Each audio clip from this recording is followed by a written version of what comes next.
Hello everyone, welcome back to the channel. Thanks for joining. From time to time I get questions at car shows, car meets, and on Instagram as well as YouTube about my RX7. So today this is rotary support. So let's jump into some questions that I get and I will share my opinion and answer these questions. First question, how can I afford an RX7 FD in this car market? So there are a number of ways to go about this. There is looking within your budget. If you're looking for a fixer upper, which I did, then you're looking for, you know, cars that are very low in cost but need a lot of work. So for example, my car, I had to do a lot of body work to restore a lot of rust that was on the car. The engine needed rebuilding and the interior needed some love as well. So there are sites out there like SBT. There's also TCV.com and also B4 Japan. All these sites are very good for finding cars at auction. Here is TCV.com, which shows a lot of RX-7s for varying prices, various conditions as well. And also there is B4 Japan, which I actually use to import my RX-7 that I have right now. If your budget is a lot more, then you can look for a car that is running, that's driving in good condition. And things to look for is just any rust areas along the seams of the back glasses and the front windshield as well, and any rust underneath the wheel arches as well. So you would want to do a compression check as well, and so just to make sure that all the numbers are within spec. The rotaries are very notorious for having low compression, so you definitely want to get that checked out. Why is the rotary referred to as a Dorito? So inside the rotary engine, there are two rotors that are shaped like a triangle. And as you know, Doritos are shaped like a triangle. So that's where the name comes from. And it's something that has stuck with the RX7 community from ever since. Another question I get asked is, what is brap brap brap? Now, that is simply the sound that modified engine makes within the RX7. So we have Bridgeport, you have semi-Bridgeport, all of these different portings. It's just the air coming through the engine that makes that sound each time the rotor goes around and passes the housing where it has been ported. So a lot of that is just the noise that's coming out of the engine. And it sounds like that, brap, brap, brap. Another question I get asked a lot is, how many injectors does a 13B have, and what's up with primary versus secondary? So it's very simple. Just like a normal four-cylinder car, an RX7 FD has four injectors. We have two primaries, which are 550cc from the factory, and we have two secondary, which are 850cc's from the factory. A lot of people upgrade the injectors on the secondary side to keep the 550s as primaries and then build a lot of power. I am currently running 550cc's on my primaries and I run 1300cc's on my secondaries. And that's how I'm able to run more boost safely. Right? Another question I get asked a lot is, what's the hardest part of owning a rotary powered car? In my opinion, it's the constant, meticulous maintenance that is required. So you have to do a lot more oil changes, a lot more regularly. You have to do a lot more checks for leaks, for coolant leaks, oil leaks. Check that all the grounds are in good condition. There's no rust taking them over and stuff like that. Things that you would do on a regular car, but you're just doing them more often. So I would say that's the hardest part. It's being very meticulous with knowing when to change the oil, what type of oil to use, and so on. Another question that was sent to me was that my friend has an RX8, and why is it so different than the RX7 in terms of looks and performance? Now, that is a very good question. I am not a fan of the RX8. I'm sorry. I think it was not a good successor to the RX7 in any way, shape, or form. It came naturally aspirated. It didn't come twin turbocharged as the 13B was. And I think the coolest thing on the RX8 is the suicide doors, and that's about it. That's just my thoughts. You guys can tell me in the comments what you think about the RX8. I know there are some pure-hearted enthusiasts out there for the RX8, but for me, it's just not my cup of tea. So a lot of car meets, I get the question, how come I am still with the 13B rotor engine? Why didn't I swap them to 2JZ or the Corvette engine? So I get the question, why are there so many 2JZ swapped RX7s? Are the rotors no good? Rotaries don't have necessarily the best reliability. They don't have that reputation in the car world because they're prone to a lot of heat. So heat generated and it leads to detonation, which leads to engine failure. So a lot of people swap the 2JZ engine into the RX7 FD body, and that's a good setup. But I am more of the rotor purist, so I like the 13B. I rebuilt my engine when I was restoring my car into its current shape. So I am all for keeping the rotaries in the rotary cars as it came from the factory. A question I get a lot is, are RX7s easy to tune and make good power?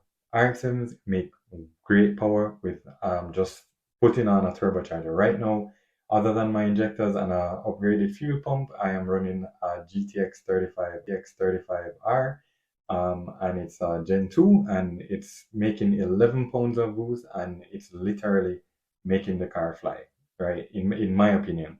I've had other people in the car and they feel the same way. So it's easy to make power. In terms of tuning, they can be a little tricky. They love fuel. They don't like to be leaned out like most of the Evos and the Subarus. I know that the power from the 4B11 and the 4G63 in the Evos, they like to run a little bit leaner mixture.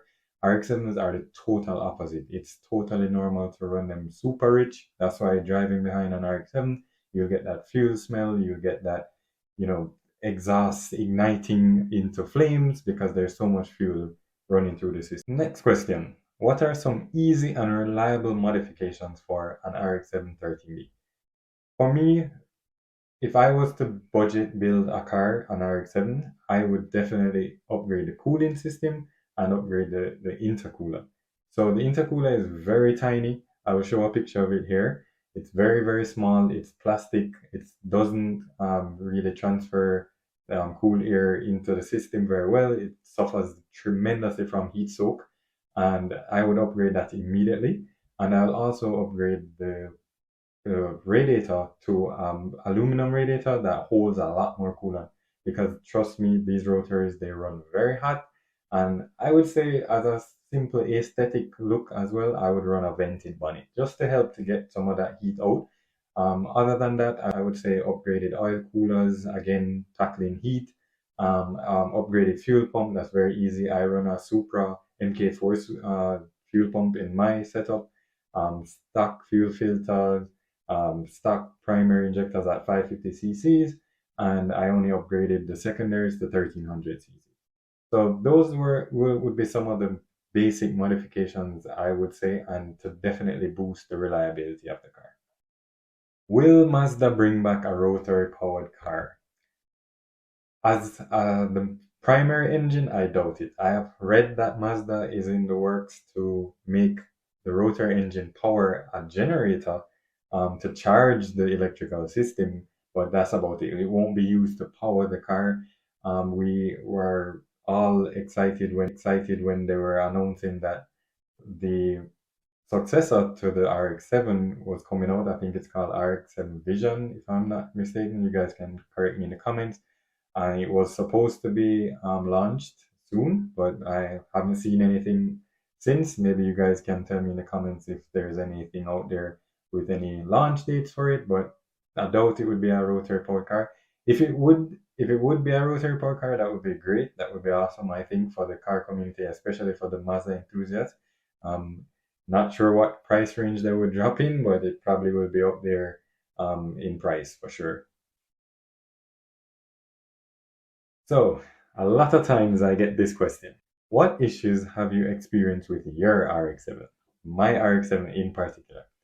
So, I had a issue when the engine was rebuilt and we had the stock OEM vacuum system. Now, it's called the rat's nest in the Mazda world, and it's the best thing I ever done to the car when I removed it and turned everything from that vacuum system to a very simplified system. It's so compact with so many solenoids that can go bad, so many vacuum lines that can have leaks. if you route the wrong vacuum line to the wrong solenoid, then it won't run properly. My car, when it was rebuilt, we had the factory's vacuum system in there, and the car would not rev past 3,000 RPM. No matter what we did, the car would just not rev past 3,000. I removed the vacuum system, simplified it based on RX7 forums. All the guys on there, they gave us schematics on how to wire it. I'll show one here. It's very simple, and it saved me a ton of headache trying to figure out the vacuum system. So that was one major issue.